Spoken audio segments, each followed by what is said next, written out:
Look, we're live. It We're says so right live. there. Hi. And good morning. So we'll be here for a moment. You can And so hear will the the birds, yeah. actual bird songs going on around us at this time. If you're lucky, you might see a hummingbird. They happen with great regularity. I believe we are currently hearing kiskadees and caciques with an occasional dove. That's what I'm hearing. Yeah, so we'll give it a couple of minutes and then we'll join you to do This Is Now Bridge to a Better World. Almost said for a better world. I could just get all kinds of prepositions ready. Prepositions slay me in any language, including English. I just plane goes through the cloud, plane goes around the cloud. I don't know. There's Bridge a towards plane, there's a cloud, there's motion. a bridge And through another world would be interesting. A better world. So that stuff. and good morning. We are just sort of, I'm Ani, this is Teresa, Hi. and we are here chatting for a couple minutes to allow folks that chance to go, oh, yeah, this is that time to tune in. Isn't that right? Yes, indeed. If we were in our Portland home, we would be sharing a collection of Teresa's tin toys with you at this time. Yes. Or I might be noodling on the flute. You might be. I might be. Right now we'll let the birds noodle. So, well, probably we've gone on long enough. That's what I say. Another thing you can hear around here is bats at like 5 a.m. You can hear them Just before dawn. swooshing around, chittering. They sound so happy. And, right, so here we are. And yes, we are currently streaming live from Bucerias, Nayarit. Once again, it's called This Is Now Bridge to a Better World. And I'm Ani. And I'm Teresa. Let's give it a whirl. Okay, for some headlines, there's been another mysterious explosion at a major petroleum producer, not gasoline this time, but liquid natural gas, a plant in Quintana, Texas. Local journalists were apparently too polite to press the plant operators on specifics of the explosion, but the Coast Guard closed the intracoastal waterway for 2 miles in either direction of the blast.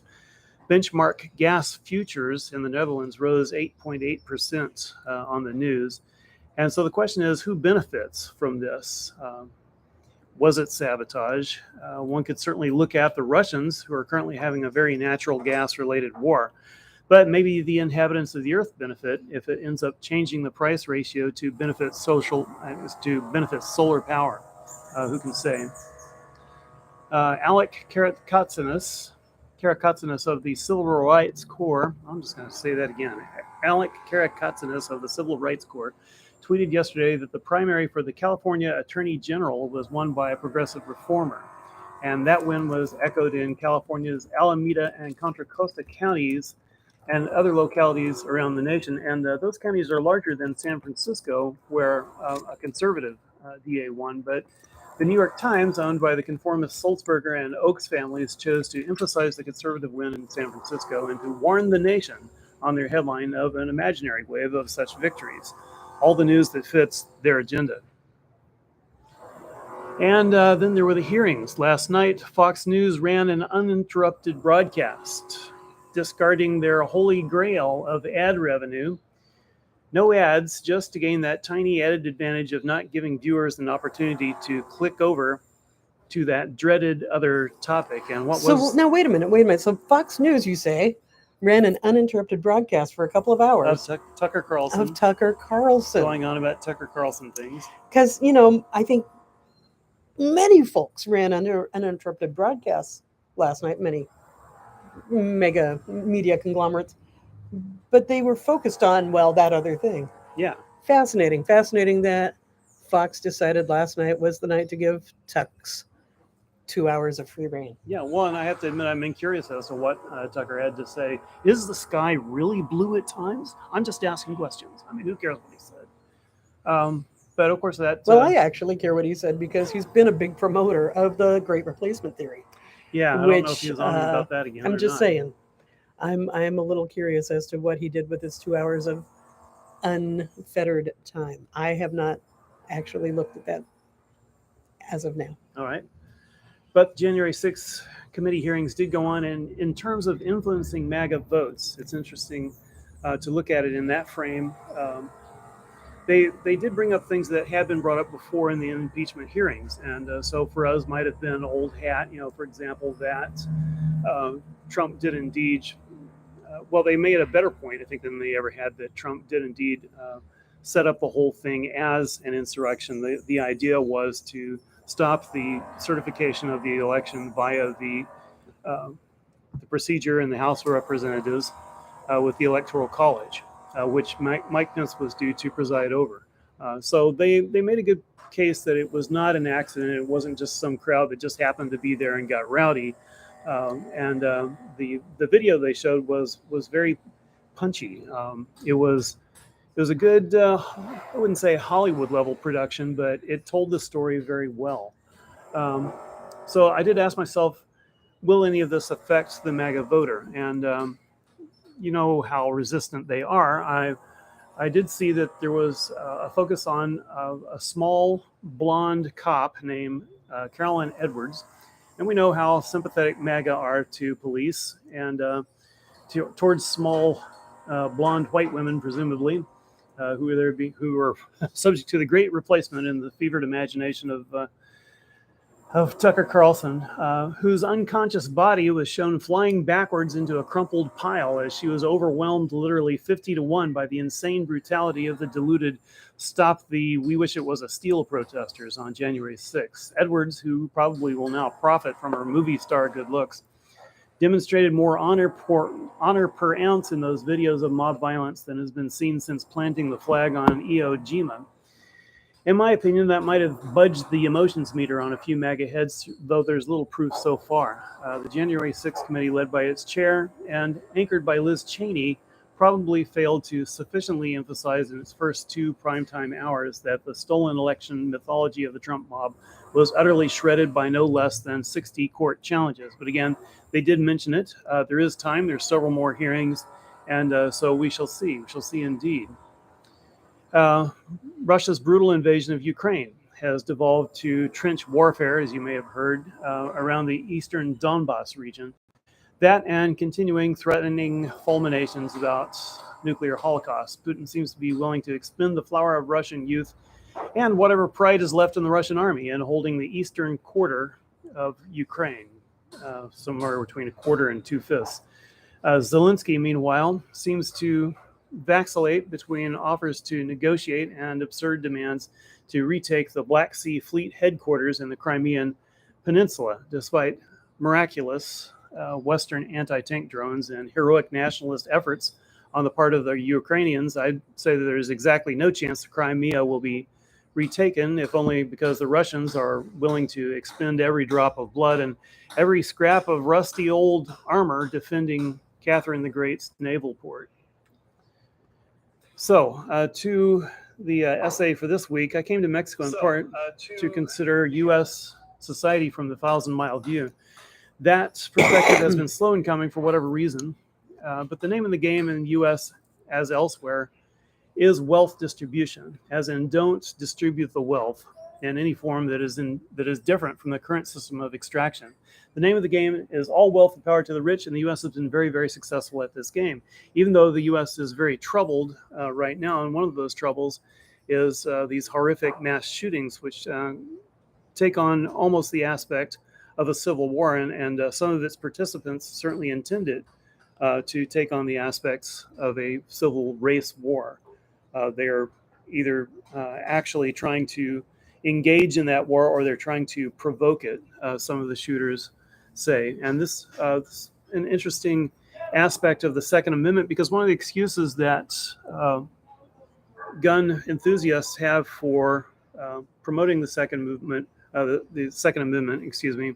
is saying that it is a last resort way of replacing an undemocratic government.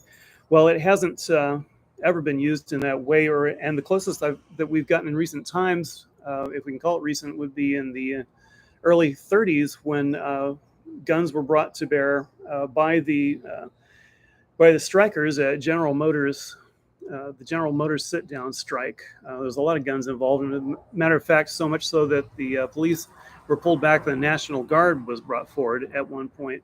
But since then, I haven't seen any organized usage of, Second Amendment rights to defend workers and or democratic rights. Though, So here's the tie. here at January 6th, they had their guns just outside town, were determined to use it if they could get a chance.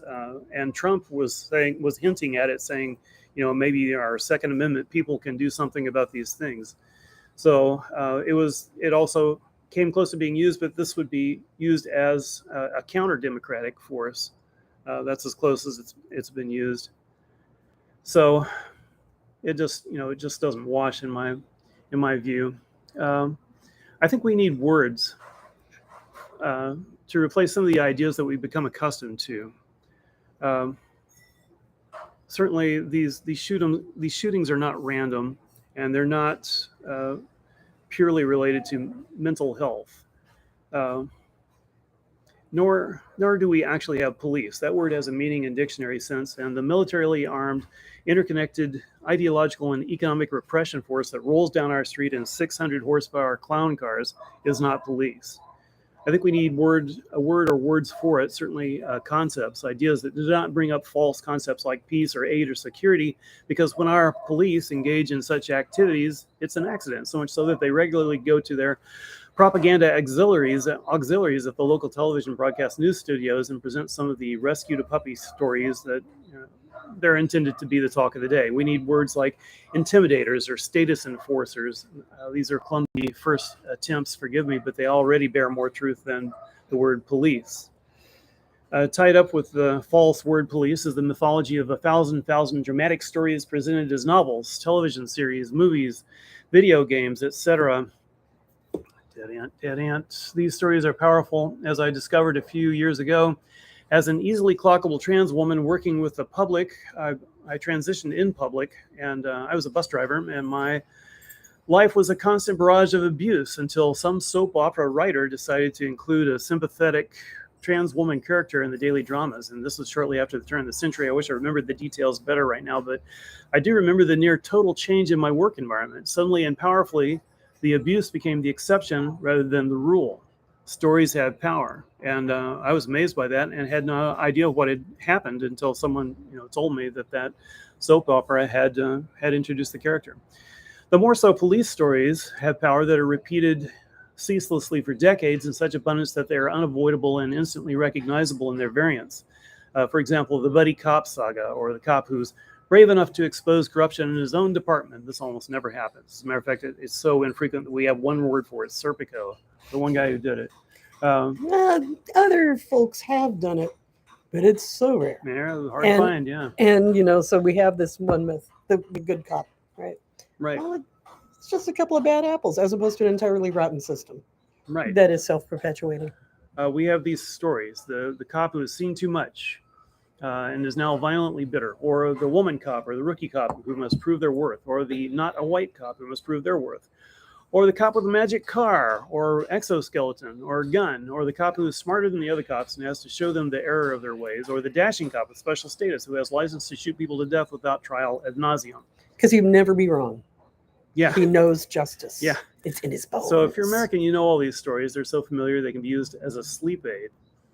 But in all these stories, the function of the police is to keep the peace, to keep things fair, to rescue the powerless, to set things right, to be heroes.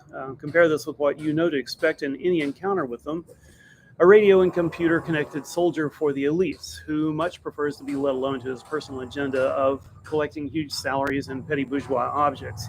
Don't bother him, he's busy. Has your car been stolen? File a form, they'll say.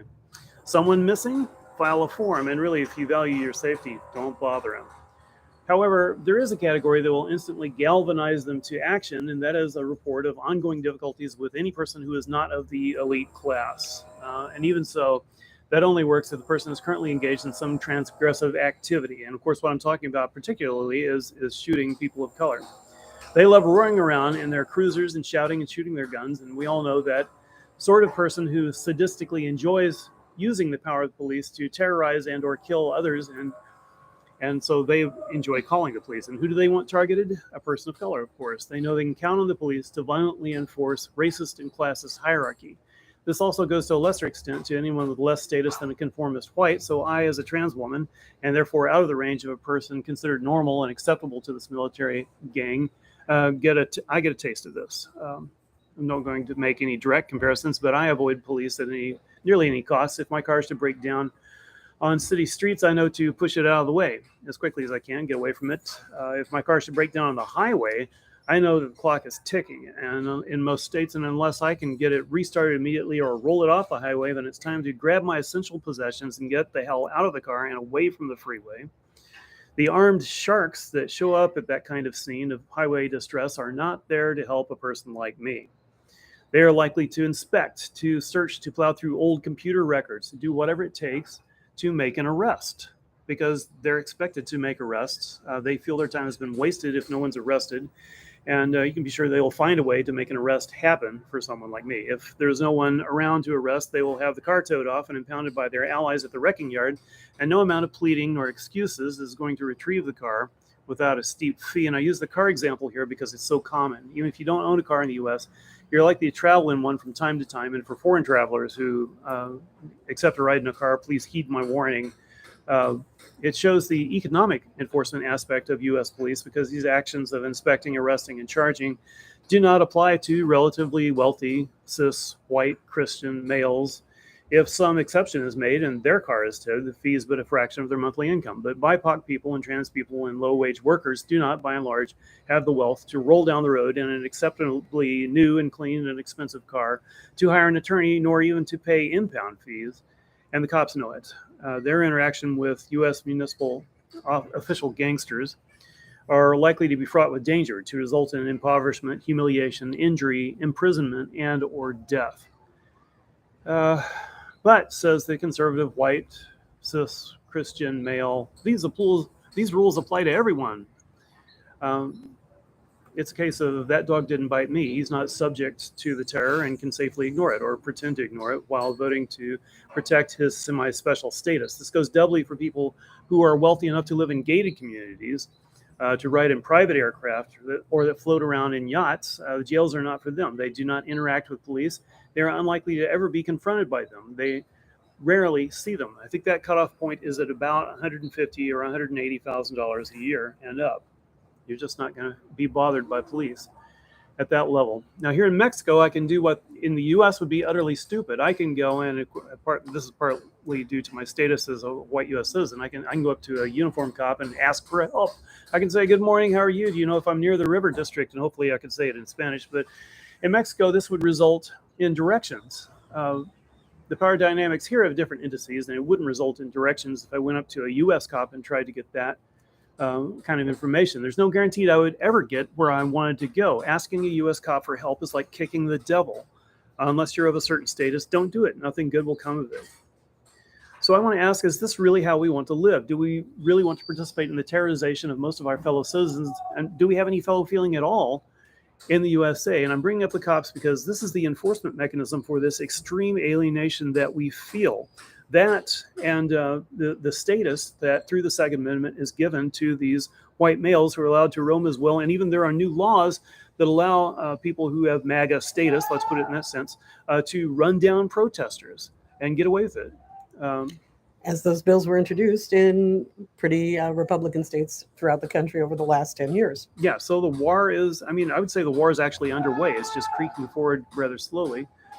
So if we're honest about what, I'm sorry, you would say something? I'm looking at comments as they fly by. Yes, thank you for the comments. Yeah, it's awesome. It's a good dialogue this morning. And, hey, Kitty, they own the cops. The cops work for them. They and best to stay out of sight because no one wants to be bothered with that kind of unpleasantry, right? So go keep order by any means necessary, well away from our gated communities and yachts. Thanks very much. Don't let them even approach us. Yeah. So there's that.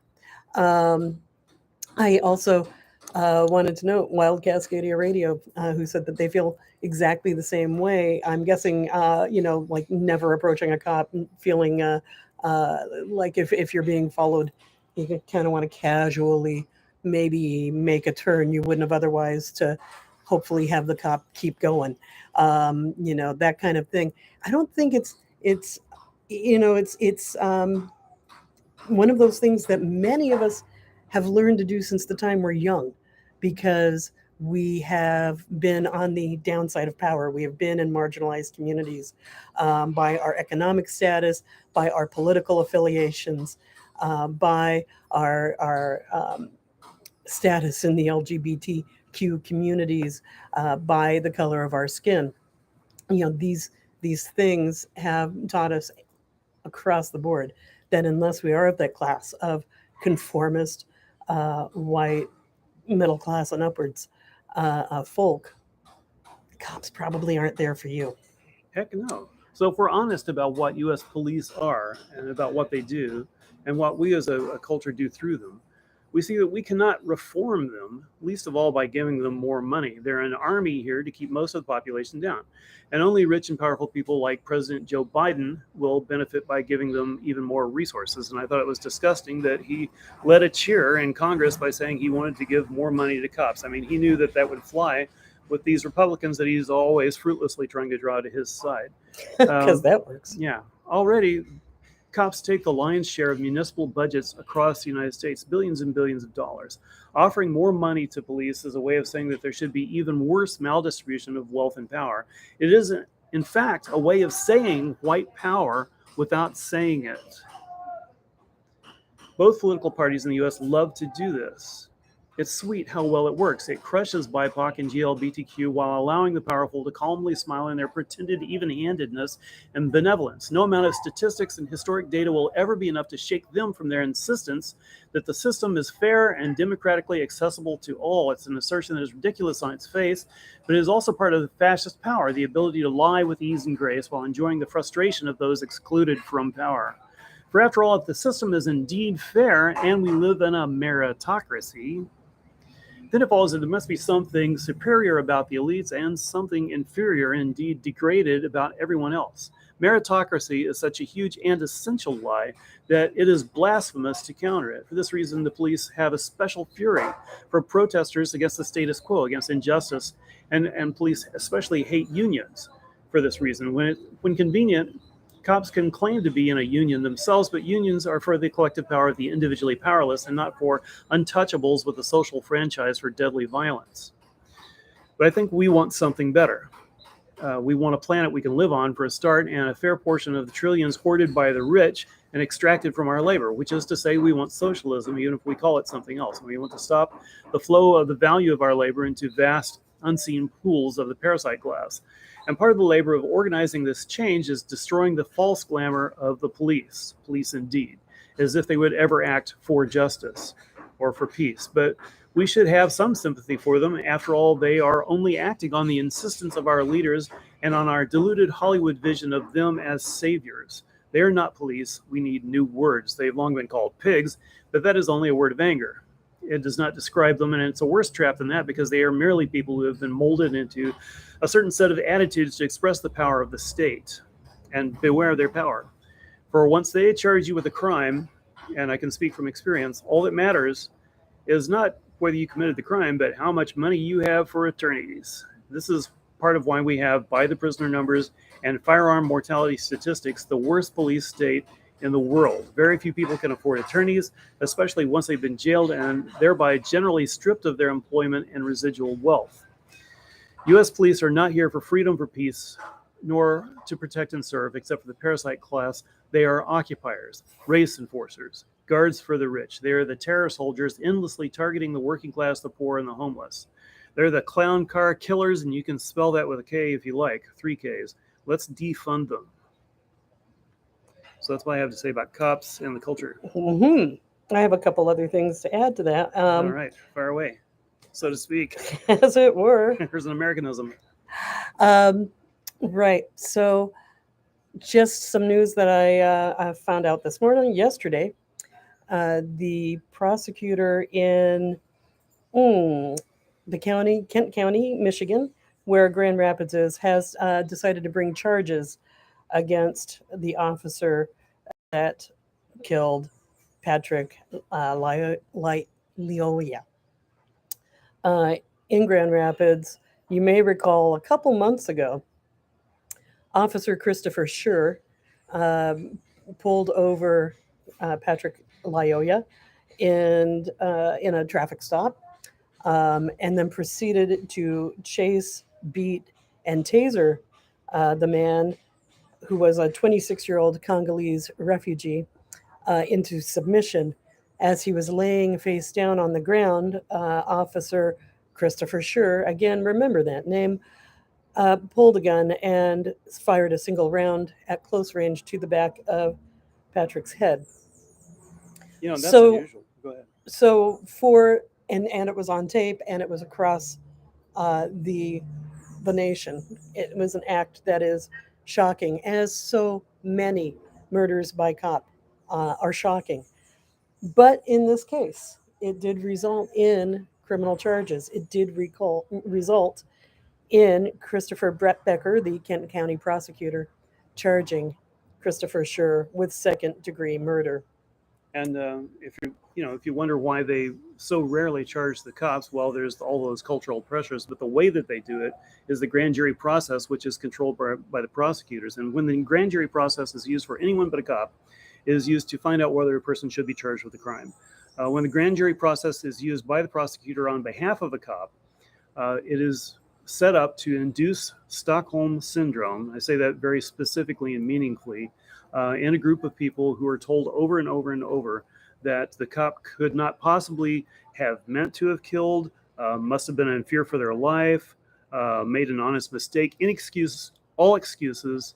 The grand jury that is brought in is kept in one place, not allowed to get out, and is made to think that the only way that they are going to get out of the tense situation that they are in is to agree with the prosecutor. And this is why we almost never see cops charged with the most obvious and brutal crimes.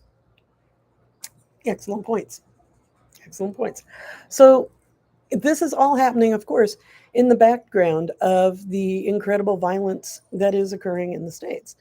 Um, I was looking at the news last night after talking with a friend who informed me that there was another shooting in Portland yesterday, and looking at that news and then looking at statistics um, about gun violence in the States in recent weeks, in recent months, and in particular looking at Portland and the fact that in a couple week period since we left Portland a month ago, there were 20 shootings, right, in Portland. That's incredible. And that was just in a 2 week period. That doesn't count the ones yesterday. There was, I think, two yesterday. It doesn't count anything that's happened since the end of May, right? That was mid-May to end of May. Um, it's kind of mind-blowing for somebody who was born and raised in Portland. That's a level, it's just, it's mind-blowing, right? And according to Gun Violence Archive, there have been over 270 mass shootings across the states so far this year. We're not quite at the halfway mark. I think the end of June, we have to get through the 6 months, and then we have 6 months left to go, if I'm not mistaken. Well, I learned a long time Right. ago not to try to do math on air, no matter how simple. Anyway, we're right around the halfway mark, and we've already had 270 mass shootings. And that, again, is mind blowing to me that we have the majority of uh, elected officials in one party, we'll call it the fucking Republicans, uh, say that there is absolutely no way that they would consider restricting gun ownership because, well, this high level of violence is just the price one has to pay for living in a free society. Remember, Ted Cruz said something very close to that effect when questioned by a journalist, um, who I think was, in fact, not from this country. Well, people just want to come to America because we're a free society and guns are a part of our culture, and these sorts of things are just going to happen. Even though they do, as I've Just often complained. going to happen. Yeah, as I've often complained, they do extra legally exclude guns from leftists and people of color. Right. And so this attitude from one party of full speed ahead, let's just go ahead and get them all to kill each other. This will be interesting. And the elites can, I don't know. Um, there's already a worker shortage. I'm not sure what the point is. Anyways, a little grim humor, sorry. That there's one party actively hostile to the idea, and then the other party sort of going, oh gosh, we really wish we could do something while we have control of the House and Senate and White House. It sure is a shame someone's not doing something about this. When you have the president of the United States looking into the camera with this heartfelt plea to, my God, won't somebody do something about this violence after the Uvalde shooting? I'm gobsmacked. I mean, my man, you are the effing president, right? If not you, who? I love that phrase that you saw on Twitter. My, My brother in Christ, you are the president of the United States. Yeah, yeah. it's like you don't expect him to be impolite and to change the filibuster or do anything that might anger the Republicans. No, no, no. I mean, heavens, you can't do anything that would anger the Republicans. They could, I don't know, go call some folks and have them build a gallows and call for your hanging on the going back to Capitol cops, lawn. this, Sorry, yeah, going back to January 6th. Going back to cops, this is the good cop, bad cop routine. Absolutely.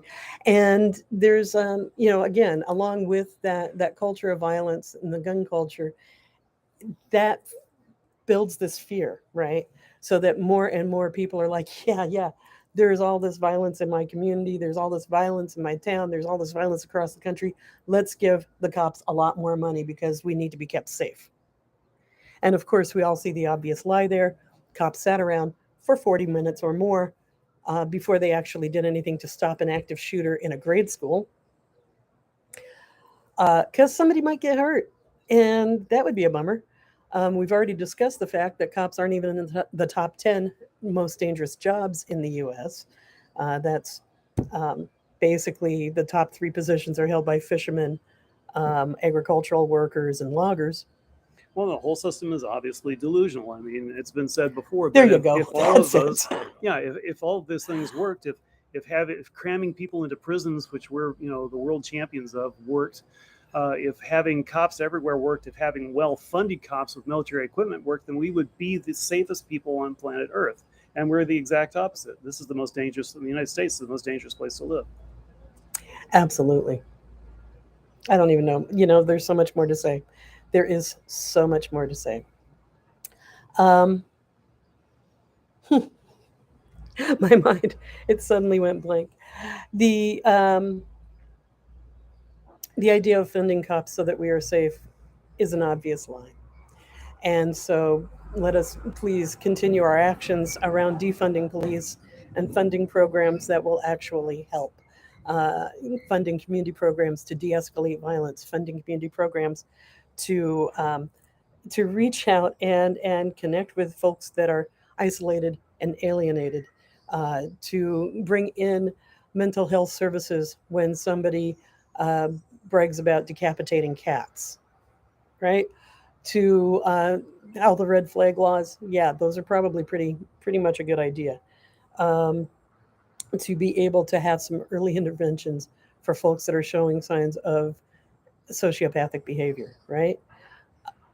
Let's actually take some action, actually take action to increase our safety and not increase the violence in our community. No, really, let's stop this civil war. And I hate to say it, if we're not going to stop the civil war, then it's at least let the left defend themselves.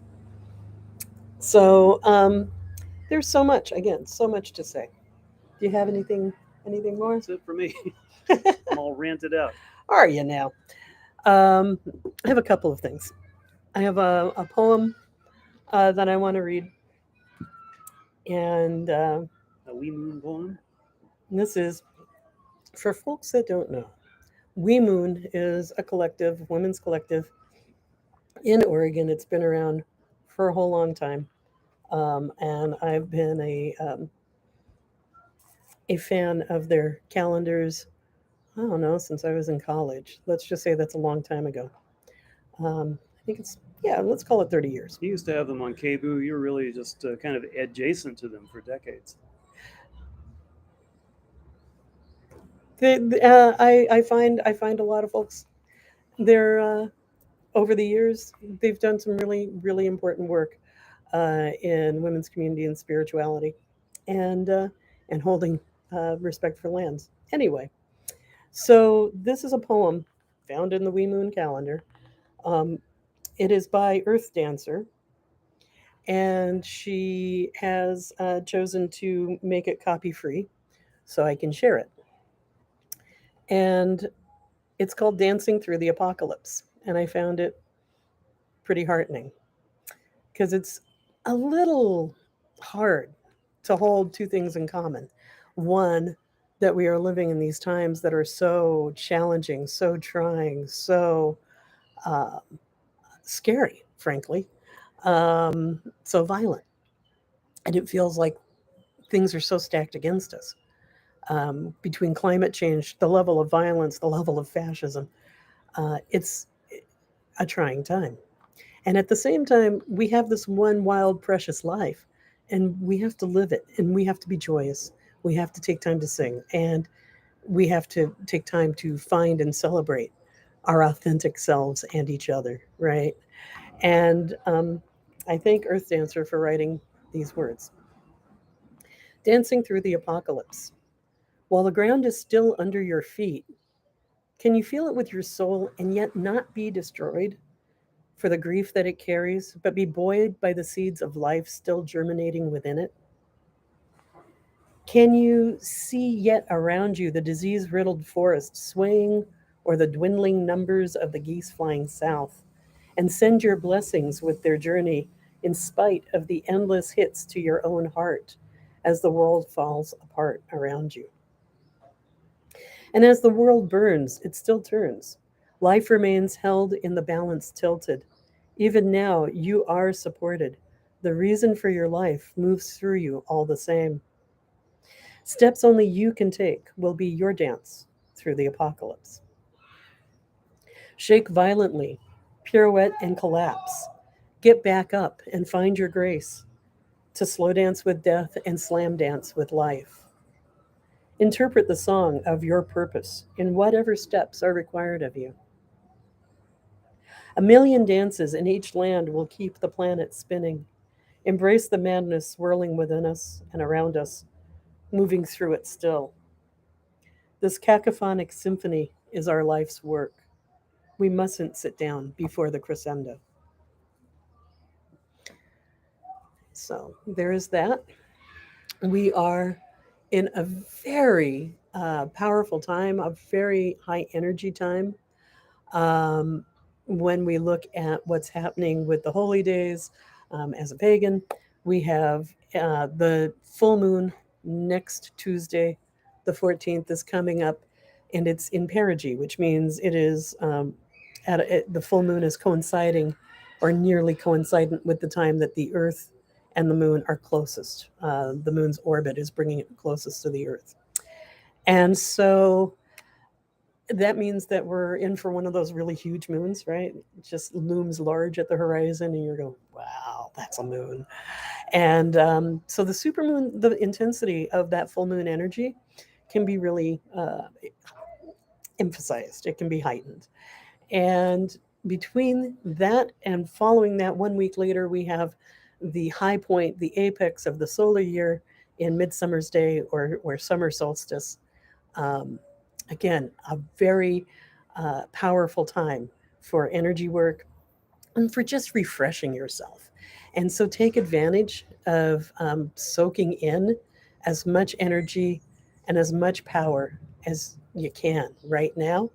Be outside as much as you can. I understand that ah, we've just had a power flicker. I'm not sure if we're still on. I'm going to guess we are. Um, that we I'll check Soak those. in as much as we can. I understand in Portland there's sort of an atmospheric river, not even sort of, that there is a lot of rain coming down, and very dark skies. So it's a little hard to keep feeling like everything is copacetic. Um, that there is this great solar energy out there to take advantage of. But as much as you can, drink in that energy, drink in the energy of the solstice.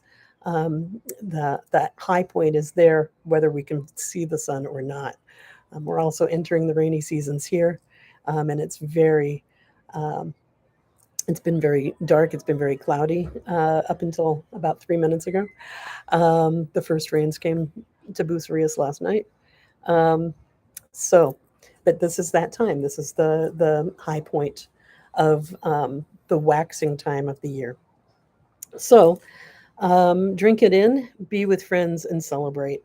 Go deep within your own beliefs, and that brings me to the tarot reading of the week.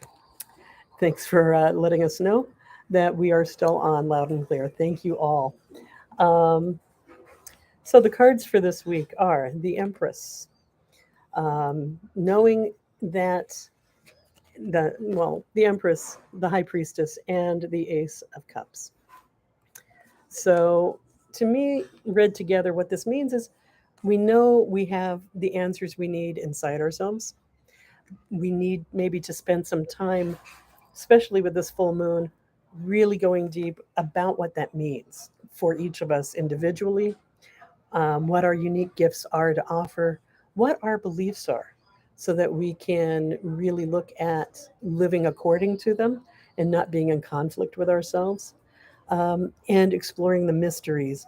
The full moon is always a good time to explore the mysteries and to tap into your intuition. And the full moon in Sagittarius is a real call to do that, to go deep into your beliefs, and also taking a grand picture of the world so you can sort of aim your beliefs into action and do the world some good, right? Um, the Empress, knowing that we have the power that we need to accomplish what we need to do. That knowledge and strength is within us. Um, it also means it speaks of pleasure, and it speaks of allowing ourselves to be comfortable, allowing ourselves a little luxury, right? Life is not merely about toil. Life is about living. Life is about pleasure. Life is about that full human experience. So remember to take in pleasure as we move towards the summer solstice. And we have the Ace of Cups, again, refreshing the spirit, refreshing the heart, and connecting us again with a newness of emotions, letting ourselves change, shift, and refresh. So that's what I have tarot wise.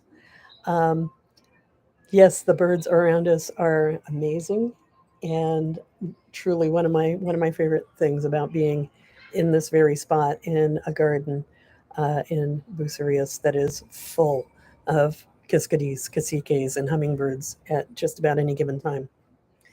Uh, Thanks for joining us this week. Thanks for all the comments. So this is now Bridge to a Better World. That's Ani, I'm Teresa, and our love goes out to you and to all the ships at sea. Bye-bye. Take good care. Happy solstice. Happy new moon. We'll probably, I know we just signed off. Hmm. We will probably be back next week, sometime over the next week. We hope to be on the road. We are waiting for a little repair on our van, and so from the road we will try to be with you at 9 o'clock on Friday mornings live. If for some reason we are not able to do that because of the internet connections and wherever we are, the middle of the Sonoran Desert, not really known for fantastic internet connectivity, um, we will record a little video and upload it as soon as we can to the channel, and hopefully the notification gods will work in our favor there as well and let you know what's happening. It'll work much better if you hit the notification bell, and thanks if you can like the video, and let others know that we do this thing. Subscribe to the channel and all that jazz.